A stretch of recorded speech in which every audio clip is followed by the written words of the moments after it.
আমি এই মুহূর্তে রয়েছি শেরপুর ১ আসনের শেরপুর সদরের নিউ মার্কেট এলাকায়। এখানে আমি এসেছি একটি চায়ের আড্ডায়। আমি চায়ের আড্ডারত সাধারণ মানুষের কাছে জানবো ত্রয়োদশ জাতীয় সংসদ নির্বাচনে প্রার্থীদের কাছে তাদের প্রত্যাশার খবর। সন্ত্রাস চাঁদাবাজি এটা বন্ধ করতে হবে। মাদক মুক্ত আমাদের শেরপুরটাকে করতে হবে।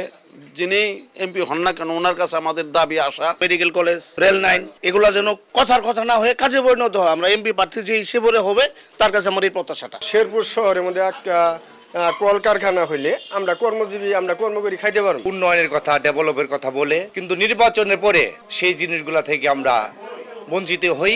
রাস্তাঘাট যেগুলো আছে সেগুলো খুবই করুণ পরিস্থিতি, এগুলো উন্নয়ন করতে, যোগাযোগ ব্যবস্থার উন্নয়ন করতে হবে। যিনি সংসদ সদস্য নির্বাচিত হয়ে আসবেন তার কাছে একটাই প্রত্যাশা করব, আমাদের শেরপুরে যেন সন্ত্রাস চাঁদাবাদী আধিপত্যবাদ সবকিছু প্রতিরোধ করে শান্তি সৌন্দর্য বজায় রাখে।